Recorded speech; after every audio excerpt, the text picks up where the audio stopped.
Hi friends, Kerala PSC accountant, junior accountant എന്നീ എക്സാമുകൾക്കുള്ള financial management first part ക്ലാസ്സാണ് ഈ ഒരു വീഡിയോയിലൂടെ ഡിസ്കസ് ചെയ്യുന്നത്. ഈ ഒരു വീഡിയോൻ്റെ അവസാനം ഇന്ന് ഡിസ്കസ് ചെയ്ത ഏരിയയുമായി ബന്ധപ്പെട്ട ഒരു 12 MC ക്വസ്റ്റ്യൻസും കൂടി ഡിസ്കസ് ചെയ്യുന്നതാണ്. ഫൈനാൻഷ്യൽ മാനേജ്മെൻറ്റ് ബേസിക് കാര്യങ്ങളാണ് ഈ ഒരു ക്ലാസ്സിൽ ഡിസ്കസ് ചെയ്യുന്നത്. എല്ലാവർക്കും പുതിയൊരു ക്ലാസ്സിലേക്ക് സ്വാഗതം. ഫസ്റ്റ് നമ്മൾ നോക്കാൻ പോകുന്നത് എന്താണ് ഫൈനാൻഷ്യൽ മാനേജ്മെൻറ്റ് എന്നതാണ്. Financial management concerned with planning, organizing, directing and controlling financial activities. ഒരു സ്ഥാപനത്തിൻ്റെ ഫൈനാൻഷ്യൽ ആക്ടിവിറ്റീസ് പ്ലാൻ ചെയ്യുക, ഓർഗനൈസ് ചെയ്യുക, ഡയറക്റ്റ് ചെയ്യുക, കൺട്രോൾ ചെയ്യുക. Such as procurement and utilization fund. ഏതൊക്കെയാണ് ഫൈനാൻഷ്യൽ ആക്ടിവിറ്റീസ്? ഒന്നാണ് പ്രൊക്യൂർമെൻറ്റ്, മറ്റൊന്നാണ് യൂട്ടിലൈസേഷൻ. അതായത് ഏതെല്ലാം സോഴ്സിൽ നിന്ന് ഫണ്ട് കണ്ടെത്താം, ആ കണ്ടെത്തിയ ഫണ്ട് എങ്ങനെയൊക്കെ ഉപയോഗിക്കാം എന്നതാണ് ഫൈനാൻഷ്യൽ മാനേജ്മെൻറ്റ് കൊണ്ട് അർത്ഥമാക്കുന്നത്. അപ്പോൾ രണ്ട് ടേമിൻ്റെ കോമ്പിനേഷനാണ്. ഒരു ടേം എന്താണ്? ഫൈനാൻസ് ആണ്, മറ്റൊരു ടേം മാനേജ്മെൻ്റ് ആണ്. ഫൈനാൻസ് എന്ന് പറഞ്ഞാൽ എന്താണ്? ഫണ്ട് കണ്ടെത്തുക അല്ലേ? ആ കണ്ടെത്തിയ ഫണ്ട് കൃത്യമായിട്ട് എഫക്റ്റീവായിട്ട് യൂട്ടിലൈസ് ചെയ്യലാണെന്ത്? Financial management. ഇപ്പോൾ നമ്മളുടെ കയ്യിൽ കുറച്ച് പണമുണ്ട്, ആ പണത്തെ എന്ത് ചെയ്യുന്നു? കൃത്യമായിട്ട് മാനേജ് ചെയ്യുന്നു. അതിന് പറഞ്ഞ പേരാണെന്ത്? ഫൈനാൻഷ്യൽ മാനേജ്മെൻറ്റ് എന്നത്. നെക്സ്റ്റ് ഒരു ഡെഫിനേഷൻ നോക്കാം. According to Ezra Solomon, financial മാനേജ്മെൻറ്റിലെ വളരെ പ്രധാനപ്പെട്ട ഒരു വ്യക്തിയാണ് ആര്? Ezra Solomon. ഇയാൾ ഒരുപാട് കോൺട്രിബ്യൂഷൻ ഫൈനാൻഷ്യൽ മാനേജ്മെൻറ്റ് ചെയ്തിട്ടുണ്ട്. അതിൻ്റെ ഡെഫിനിഷനാണ്: it is concerned with efficient use of an important economic resources, namely capital fund. അതായത് ഒരു സ്ഥാപനത്തിൻ്റെ എക്കണോമിക് റിസോഴ്സിനെ എഫിഷ്യൻ്റായിട്ട് ഉപയോഗിക്കാം. അതേതാണ്? Capital fund. ഒരു സ്ഥാപനത്തിൻ്റെ ക്യാപിറ്റൽ കൃത്യമായിട്ട് ഉപയോഗിക്കുന്നതിനാണ് ഫൈനാൻഷ്യൽ മാനേജ്മെൻറ്റ് എന്ന് പറയുന്നത്. ഇപ്പം നമ്മുടെ കയ്യിൽ ഒരു കുറച്ച് പണമുണ്ട്, ആ പണത്തെ എന്ത് ചെയ്യുക? അതാണ് അവിടെ റിസോഴ്സ് അല്ലെ? ആ എക്കണോമിക് റിസോഴ്സിനെ കൃത്യമായിട്ട് ഉപയോഗിക്കുന്നതിനാണ് നമ്മൾ എന്ത് പറയുന്നത്? ഫൈനാൻഷ്യൽ മാനേജ്മെൻറ്റ് എന്ന് പറയുന്നത്. അതായത് ഒരു സ്ഥാപനത്തിൻ്റെ ക്യാപിറ്റൽ ഫണ്ടിനെ എഫക്റ്റീവായിട്ട് എഫിഷ്യൻ്റായിട്ട് ഉപയോഗിക്കുന്നതിനാണ് എന്ത് പറയുന്നത്? ഫൈനാൻഷ്യൽ മാനേജ്മെൻറ്റ് എന്ന് പറയുന്നത്. നെക്സ്റ്റ് നമ്മൾ ഡിസ്കസ് ചെയ്യുന്നത് ഫൈനാൻഷ്യൽ മാനേജ്മെൻറ്റ് വളരെ പ്രധാനപ്പെട്ടൊരു ടോപ്പിക്കാണ്. Objectives of financial management. പ്രധാനമായിട്ടും 2 ഒബ്ജക്റ്റീവ്സാണ് ഫൈനാൻഷ്യൽ മാനേജ്മെൻറ്റ് വരുന്നത്. ഒന്നാണ് ഫൈനാൻഷ്യൽ ഒബ്ജക്റ്റീവ്സ്, മറ്റൊന്നാണ് നോൺ ഫൈനാൻഷ്യൽ ഒബ്ജക്റ്റീവ്സ്. അതിൽ ഫൈനാൻഷ്യൽ ഒബ്ജക്റ്റീവ്സിൽ 3 ഒബ്ജക്റ്റീവ്സാണ് വരുന്നത്. ഒന്ന് profit maximization, 2 wealth maximisation, 3 value maximisation. അപ്പോൾ അതിൽ ഫസ്റ്റ് വൺ നോക്കാം. പ്രോഫിറ്റ് മാക്സിമൈസേഷൻ വളരെ പ്രധാനപ്പെട്ട ഒബ്ജക്റ്റീവ്സ് ആണ്. ഫസ്റ്റ് മനസ്സിലാക്കേണ്ടത് പ്രോഫിറ്റ് മാക്സിമൈസേഷൻ ഉള്ളത് ഫൈനാൻഷ്യൽ മാനേജ്മെൻറ്റ് ഒരു ട്രഡീഷണൽ ഒബ്ജക്റ്റീവ്സ് ആണ്. മുമ്പൊക്കെ പറഞ്ഞിരുന്നത് ഏറ്റവും ബെസ്റ്റ് ഒബ്ജക്റ്റീവ്സ് എന്തായിരുന്നു? പ്രോഫിറ്റാണ്, ലാഭം ഉണ്ടാക്കുക എന്നതാണ്. അപ്പോൾ ഒരു ട്രഡീഷണൽ ഒബ്ജക്റ്റീവ്സ് ആണ് എന്ത്? പ്രോഫിറ്റ് മാക്സിമൈസേഷൻ എന്നത്. The firm aims to maximize net profit or EPS. ഈ ഒരു ഒബ്ജക്റ്റീവ് പ്രകാരം ഒരു ഫേമിൻ്റെ ഏറ്റവും വലിയ ലക്ഷ്യം എന്ന് പറഞ്ഞാൽ നെറ്റ് പ്രോഫിറ്റ് കൂട്ടുക, അല്ലെങ്കിൽ EPS earning per share maximize ചെയ്യുക. ഒന്നില്ലെങ്കിൽ നെറ്റ് പ്രോഫിറ്റ് മാക്സിമൈസ് ചെയ്യുക, അല്ലെങ്കിൽ EPS കൂട്ടുക. പ്രോഫിറ്റ് മാക്സിമൈസേഷനുമായി ബന്ധപ്പെട്ട കീ പോയിന്റ്സ് താഴെ നൽകിയിട്ടുണ്ട്. അതിലൊന്നാണ് ട്രഡീഷണൽ കോൺസെപ്റ്റാണ്. പ്രോഫിറ്റ് മാക്സിമൈസേഷൻ ഉള്ളത് ഫൈനാൻഷ്യൽ മാനേജ്മെൻറ്റ് ഒരു ട്രഡീഷണൽ ഒബ്ജക്റ്റീവ്സ് ആണ്. സെക്കൻഡ്, ഷോർട്ട് ടേം ഫോക്കസ് ആണ് അല്ലെ? ഷോർട്ട് ടേം ഫോക്കസിൻ്റെ ഒബ്ജക്റ്റീവ്സ് മാത്രമാണത് profit maximization. It is based on accounting profit. ഇത് എന്തുമായി ബന്ധപ്പെട്ടാണ്? അക്കൗണ്ടിങ് പ്രോഫിറ്റുമായി ബന്ധപ്പെട്ടാണ്. ദെൻ നെക്സ്റ്റ് പോയിന്റ് ആണ് ഡസ് നോട്ട് കൺസിഡർ റിസ്ക്. ഇതിൽ എന്ത് കൺസിഡർ ചെയ്യില്ല? റിസ്ക് കൺസിഡർ ചെയ്യില്ല. Then ignores time value of money. Time value of money TVM ignore ചെയ്യും. അല്ലെ, നമ്മൾ ടൈം വാല്യൂ ഓഫ് മണി എന്ന് പറഞ്ഞാൽ A rupee received today more than rupee tomorrow. നമ്മൾ ഇന്ന് സ്വീകരിച്ച 1 രൂപക്ക് നാളെ എന്തുണ്ട്? അതിലേറെ വാല്യൂ ഉണ്ട്. ആ ഒരു കോൺസെപ്റ്റ് എന്ത് പറയുന്നത്? ടൈം വാല്യൂ ഓഫ് മണി എന്ന് പറയുന്നത് A rupee received today more than worth tomorrow. Next നമുക്ക് ഈ പ്രോഫിറ്റ് മാക്സിമൈസേഷൻ എന്ന് പറയുന്ന ഒബ്ജക്റ്റീവ്സിൻ്റെ ലിമിറ്റേഷൻ അല്ലെങ്കിൽ ക്രിറ്റിസിസം നോക്കാം. അതിൽ വരുന്ന ഫസ്റ്റ് പോയിന്റ് ആണ് no clear definition of profit. Profit എന്നതിൽ ഒരു ക്ലിയർ ആയിട്ടുള്ള ഡെഫിനിഷൻ ഇല്ല എന്നത് പ്രോഫിറ്റ് മാക്സിമൈസേഷൻ പറയുന്ന ഒബ്ജക്റ്റീവ്സിൻ്റെ ഒരു ലിമിറ്റേഷനാണ്. സെക്കൻഡ് ആണ് ഇഗ്നോർസ് റിസ്ക് ഫാക്ടർ. ഇവിടെ എന്ത് ഇഗ്നോർ ചെയ്യുന്നു? റിസ്ക് ഫാക്ടർ ഇഗ്നോർ ചെയ്യുന്നു. അതും വൺ ഓഫ് ദി ക്രിറ്റിസിസം ആണ്. ദെൻ തേർഡ് പോയിന്റ് ആണ് ഇഗ്നോർ ടൈമിംഗ് ഓഫ് റിട്ടേൺ. അല്ലെ, ടൈം വാല്യൂ ഓഫ് മണി. ടൈമിനനുസരിച്ചുള്ള റിട്ടേൺസിനെ കുറിച്ച് ഇവിടെ എന്ത് ചെയ്യുന്നില്ല, ഈ ഒരു ഒബ്ജക്റ്റീവ്സിൽ പറയുന്നില്ല. ടൈമിന് എന്ത് ചെയ്യുന്നില്ല, കൺസിഡർ ചെയ്യുന്നില്ല. അതും ഒരു ലിമിറ്റേഷൻ ആണ്. ദെൻ നെക്സ്റ്റ് ആണ് may leads to over exploitation. അല്ലെ, കൂടുതൽ പ്രോഫിറ്റ് കിട്ടിക്കഴിഞ്ഞാൽ അത് എന്തിലേക്ക് നയിക്കും? ഓവർ എക്സ്പ്ലോയിറ്റേഷനിലേക്ക് നയിക്കും. അപ്പോൾ നമ്മൾ ഒബ്ജക്റ്റീവ്സിൽ ഫസ്റ്റ് പറഞ്ഞത് പ്രോഫിറ്റ് മാക്സിമൈസേഷൻ ആണ്. അതിൻ്റെ കീ പോയിന്റ്സും പറഞ്ഞു, ലിമിറ്റേഷനും പറഞ്ഞു. ഓരോ കാര്യങ്ങളും കൃത്യമായിട്ട് മനസ്സിലാക്കാം. മെയിനായിട്ട് time value of money consider ചെയ്യാത്ത ഒരു ഷോർട്ട് ടേം ഒബ്ജക്റ്റീവ്സ് ആണെന്ന് പ്രോഫിറ്റ് മാക്സിമൈസേഷൻ. ലോങ് ടേം അല്ല, ഷോർട്ട് ടേം ആണ്. അതിലെന്ത് കൺസിഡർ ചെയ്യില്ല? Time value of money consider ചെയ്യില്ല. അതുപോലെ തന്നെ റിസ്ക്കും കൺസിഡർ ചെയ്യില്ല. രണ്ടാമത്തെ ഫൈനാൻഷ്യൽ ഒബ്ജക്റ്റീവ്സ് ആണ് വെൽത്ത് മാക്സിമൈസേഷൻ. ഇതെന്താണ്? ഒരു മോഡേൺ ഒബ്ജക്റ്റീവ്സ് ആണ്. പ്രോഫിറ്റ് മാക്സിമൈസേഷൻ ട്രഡീഷണൽ ഒബ്ജക്റ്റീവ്സ് ആണ്. വെൽത്ത് മാക്സിമൈസേഷൻ മോഡേൺ ഒബ്ജക്റ്റീവ്സ് ആണ്.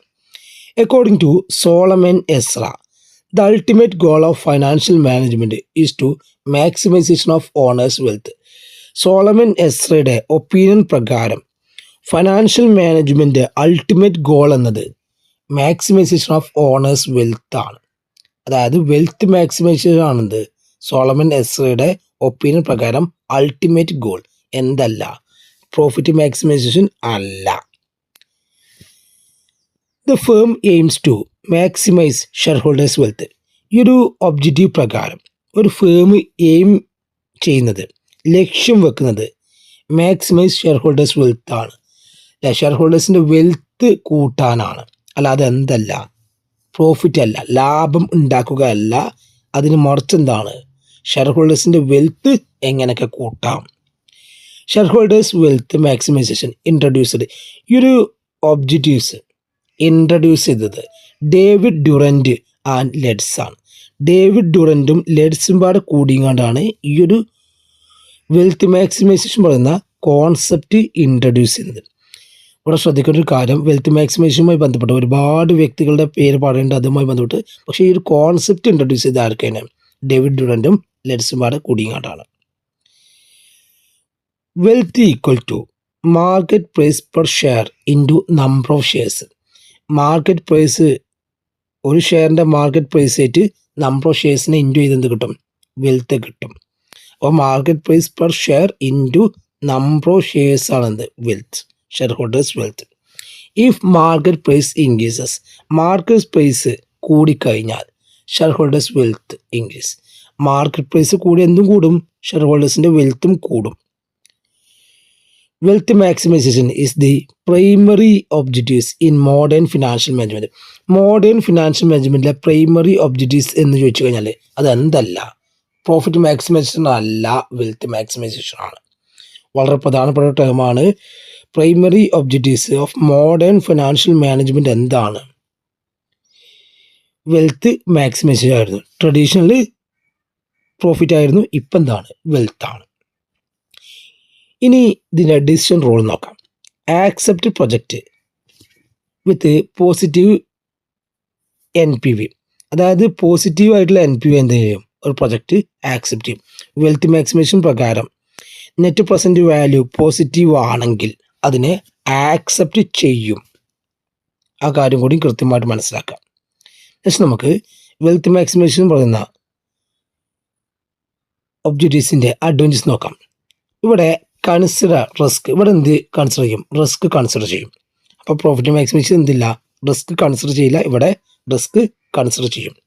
Time value of money consider ചെയ്യും.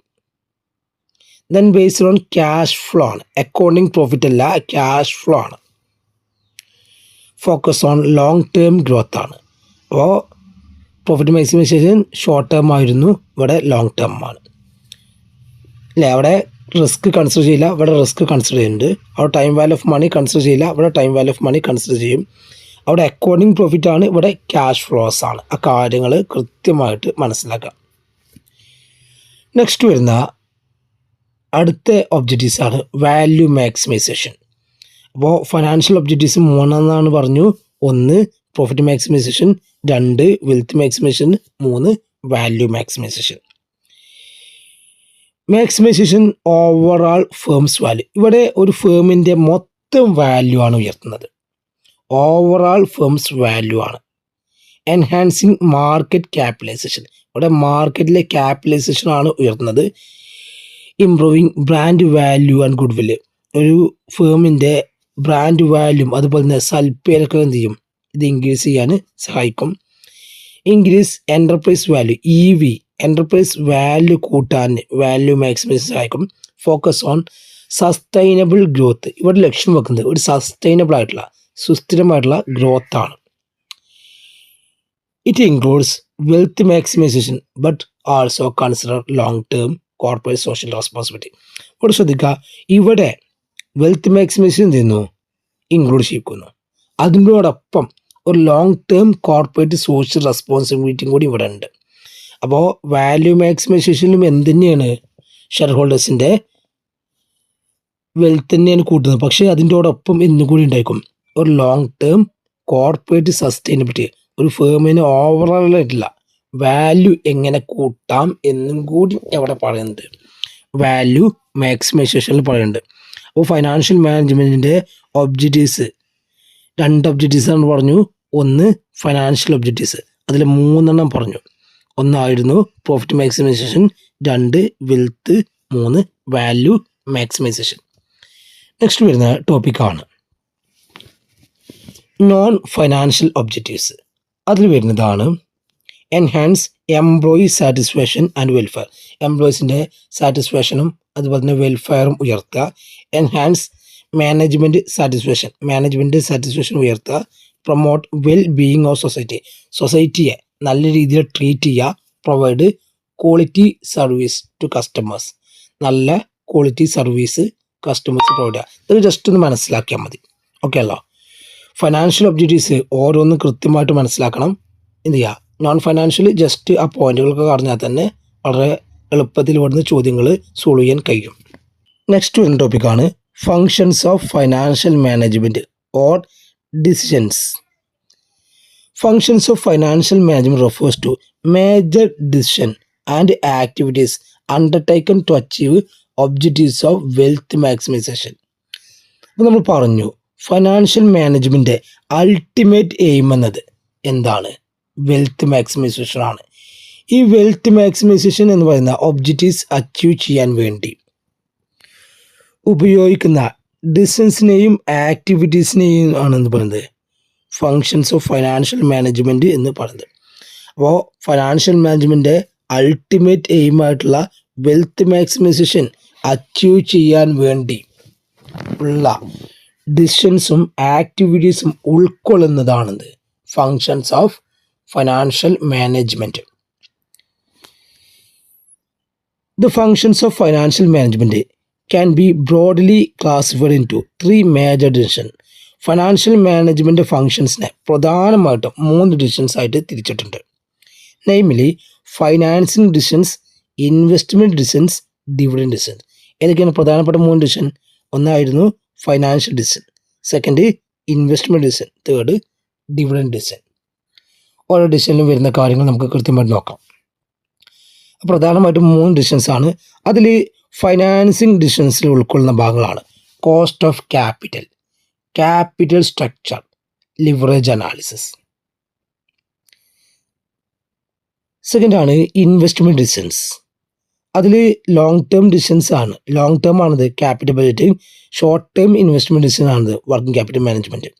അപ്പോൾ ലോങ് ടേം ഇൻവെസ്റ്റ്മെൻറ്റ് ഡിസിഷൻസിനെ ക്യാപിറ്റൽ ബജറ്റിംഗ് എന്നും ഷോർട്ട് ടേം ഇൻവെസ്റ്റ്മെൻറ്റ് ഡിസിഷൻസിനെ എന്തും പറയുന്നു, വർക്കിംഗ് ക്യാപിറ്റൽ മാനേജ്മെൻറ്റ് എന്ന് പറയുന്നു. Then dividend decisions, dividend policy and return earnings. Dividend ഡിസിഷനിൽ അതൊക്കെ വരുന്നത് ഡിവിഡൻഡ് പോളിസിയും റിട്ടേൺ ഏർണിങ്സും. അപ്പോൾ ഈ ഒരു കാര്യം കൃത്യമായിട്ട് മനസ്സിലാക്കുക. അപ്പോൾ ഇത്രയും ഭാഗങ്ങളാണ്, ഇത്രയും ടോപ്പിക്കുകളാണ് നമുക്ക് എന്തിൽ പഠിക്കാനുള്ളത്, ഫൈനാൻഷ്യൽ മാനേജ്മെൻറ്റ് പഠിക്കാനുള്ളത്. അതുകൊണ്ട് തന്നെ ഇതിനെന്ത് പറയാറുണ്ട്, സ്കോപ്പ് ഓഫ് ഫൈനാൻഷ്യൽ മാനേജ്മെൻറ്റ് എന്ന് പറയാറുണ്ട്. അപ്പോൾ നമുക്ക് പഠിക്കാനുള്ള ഏരിയ ഏതൊക്കെയാണ്, കോസ്റ്റ് ഓഫ് ക്യാപിറ്റൽ കൃത്യമായിട്ട് ശ്രദ്ധിക്കേണ്ട ഒരു ഏരിയയാണ്, capital structure, leverage analysis, capital budgeting, working capital management, dividend policy, return earnings. ഇത്രയും ഏരിയ ഡീറ്റെയിൽഡ് ആയിട്ട് പഠിക്കാനുണ്ട് നമ്മുടെ ഈ ഒരു സിലബസിലും. അപ്പോൾ നമുക്ക് ഇന്ന് ഡിസ്കസ് ചെയ്ത ഏരിയയുമായി ബന്ധപ്പെട്ട പ്രധാനപ്പെട്ട കുറച്ച് MC ക്വസ്റ്റ്യൻസ് നോക്കാം. Question number 1, financial management involves the following. താഴെ നൽകിയുള്ള സ്റ്റേറ്റ്മെൻറ്റിൽ ഫൈനാൻഷ്യൽ മാനേജ്മെൻറ്റുമായി ബന്ധപ്പെട്ടത് ഏതൊക്കെയാണ്? Statement 1, procurement of fund from various sources. Financial management പ്രധാനപ്പെട്ട ഒരു കോൺസെപ്റ്റാണിത്, procurement of fund. Second, allocation of fund to profitable investment. Allocation എന്ത് ചെയ്യുക, പ്രോഫിറ്റബിൾ ഇൻവെസ്റ്റ്മെൻറ്റിൽ അലോക്കേറ്റ് ചെയ്യുക. Controlling and monitoring, financial activities control ചെയ്യുക, മോണിറ്റർ ചെയ്യുക. Elimination of all financial risk in business. എന്ത് ചെയ്യുന്നില്ല, ഫൈനാൻഷ്യൽ മാനേജ്മെൻറ്റ് എല്ലാ റിസ്ക്കൊന്നും എലിമിനേറ്റ് ചെയ്യുന്നില്ല. അപ്പോൾ ആൻസർ ഇതാണ് 1, 2, 3 അല്ലേ, 1, 2, 3 ഓൺലി ആണ്. ഓപ്ഷൻ ബി ആണ് correct answer. Move to next question. Question number 2, wealth maximization is superior to profit maximization because. നമ്മൾ പറഞ്ഞിരുന്നു വെൽത്ത് മാക്സിമൈസേഷൻ ആണെന്ത്, ഫൈനാൻഷ്യൽ മാനേജ്മെൻറ്റ് സുപ്പീരിയർ ഒബ്ജക്റ്റീവ്സ്. അത് എന്തുകൊണ്ടാണ് അങ്ങനെ പറയാൻ കാരണം? ഓപ്ഷൻ എ വരുന്നത് ignore risk, option B consider accounting income only, option C consider time value of money, option D focus on short term gains. അതിലുള്ള മേജർ റീസൺ പറഞ്ഞാൽ consider time value of മണിയാണ്. Wealth maximization superior objectives ആകാൻ കാരണം എന്താണ്, wealth മാക്സിമൈസേഷനിൽ എന്ത് consider ചെയ്യുന്നുണ്ട്, time value of money consider ചെയ്യുന്നുണ്ട്. അവിടെ ആൻസർ ഓപ്ഷൻ സി ആണ്. Which decision of the finance manager determine overall cost of capital and the financial risk of enterprise. Finance manager ഏത് ഡിസിഷൻസിലാണ് ഓവറോൾ കോസ്റ്റ് ഓഫ് ക്യാപിറ്റലും അതുപോലെ തന്നെ financing risk of എൻ്റർപ്രൈസും ഉള്ള decisions, dividend decision ആണോ? അല്ല. Capital ബജറ്റിങ്ങും അല്ല, ഇൻവെസ്റ്റ്മെൻറ്റും അല്ല. ആൻസർ ഇതാണ്, ഫൈനാൻസിങ് ഡിസിഷനാണ്. അപ്പോൾ ഫൈനാൻസിങ് ഡിസിഷനിൽ വരുന്ന ഭാഗമാണിത്, ഓവറോൾ കോസ്റ്റ് ഓഫ് ക്യാപിറ്റലും ഫൈനാൻഷ്യൽ റിസ്ക്കും. Move to next question. Question number 4, financial management is primarily concerned with. Option A efficient use of fund, option B production control, option C market segmentation, option D labour welfare. ഇതിൻ്റെ answer വരുന്നത് option A ആണ്, efficient use of ഫണ്ടാണ്. Move to next question. Question number 5, assertion reasoning based question ആണ്. Assertion value maximization is broader than wealth maximisation. Reason value maximisation focus only on dividend payment. Assertion പറയുന്നത് value maximisation എന്നത് wealth മാക്സിമൈസേഷനേക്കാൾ കുറച്ചും കൂടി border കോൺസെപ്റ്റാണ്. ഈ ഒരു concept കറക്റ്റാണ്. Value maximisation എന്താണ്, ബോർഡറാണ്. അതിലെന്തും കൂടിയും കൺസിഡർ ഉണ്ട്, ഒരു ലോങ് ടേം സസ്റ്റൈനബിലിറ്റിയും കൂടി കൺസിഡർ ഉണ്ട്. ഒരു ഫേമിൻ്റെ ഓവറോൾ ആയിട്ടുള്ള വാല്യൂ ആണ് അല്ലേ. വെൽത്ത് മാക്സിമൈസേഷനിൽ വെറും എന്തുള്ളൂ, ഇക്വിറ്റി മാത്രമേ ഉള്ളൂ. ഇവിടെ എന്തും കൂടി കണ്ടിട്ടുണ്ട്, ഓവറോൾ വാല്യൂം കൂടിയും കൺസിഡർ ചെയ്യുന്നുണ്ട്. റീസൺ എന്താണ്, value maximisation focus only dividend payment. ഇത് തെറ്റാണ്. വാല്യൂ മാക്സിമൈസേഷൻ എന്തല്ല, ഡിവിഡൻഡ് പേയ്മെൻറ്റ് മാത്രമല്ല ഫോക്കസ് ചെയ്യുന്നത്. അവിടെ ആൻസർ അസേർഷൻ കറക്റ്റ് ആണ്, റീസൺ എന്താണ്, ഫാൾസ് ആണ്. Move to next question number 6. In a perfectly efficient market, wealth maximization assume. ഒരു പെർഫെക്റ്റ്ലി എഫിഷ്യൻറ്റ് മാർക്കറ്റിൽ വെൽത്ത് മാക്സിമൈസേഷൻ കൊണ്ട് എന്താ അർത്ഥമാക്കുന്നത്? ഇതിൻ്റെ ആൻസർ എന്ത്? ഓപ്ഷൻ എ ആണ്. Share price reflect intrinsic value. Share price എന്ത് ചെയ്യുന്നു? ഇൻട്രസ്റ്റിക് വാല്യൂവിനെ റിഫ്ലക്റ്റ് ചെയ്യുന്നു. Move to next question number 7. Which theory directly support wealth maximization? Wealth മാക്സിമൈസേഷനെ സപ്പോർട്ട് ചെയ്യുന്ന തിയറി താഴെപ്പറയുന്നതിൽ ഏതാണ്? Option A liquidity preference theory. Option B discounted cash flow theory. Option C sales maximization theory. Option D break even theory. ഇതിൻ്റെ answer വരുന്നത് option B ആണ്. Discounted cash flow തിയറിയാണ്.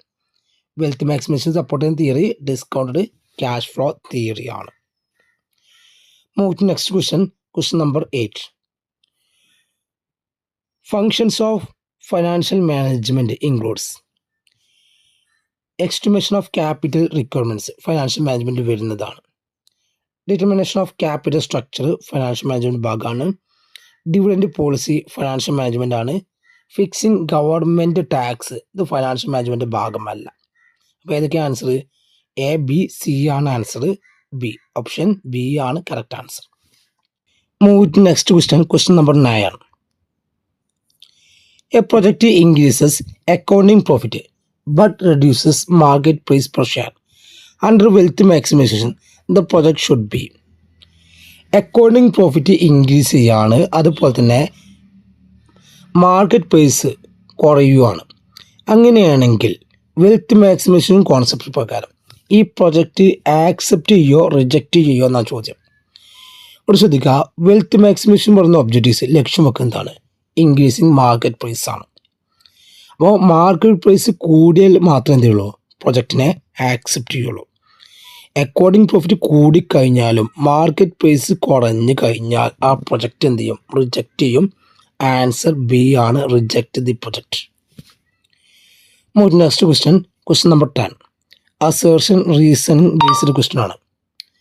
Financing decision affect capital structure of a firm. ഒരു ഫേമിൻ്റെ capital സ്ട്രക്ചറിനെ financing decision ബാധിക്കും. Assertion കറക്റ്റാണ്. Reason എന്താണ്? Financing decision determine mix of ഡെപ്റ്റ് ആൻഡ് ഇക്വിറ്റി. ഫിനാൻസിങ് ഡിസിഷനിൽ എന്ത് വരുന്നുണ്ട്? ഡെപ്റ്റ് ആൻഡ് ഇക്വിറ്റിൻ്റെ മിക്സ് വരുന്നുണ്ട്, അതും കറക്റ്റാണ്. അപ്പോൾ ഇവിടെ അസേർഷനും കറക്റ്റാണ്, റീസണും കറക്റ്റാണ്.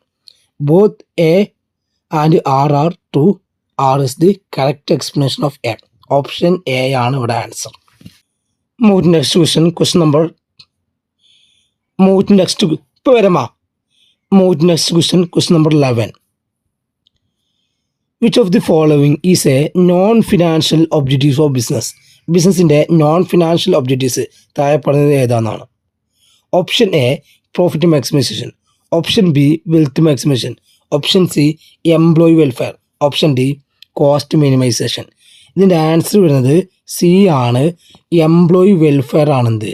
Non financial objectives. Move to next question number 12.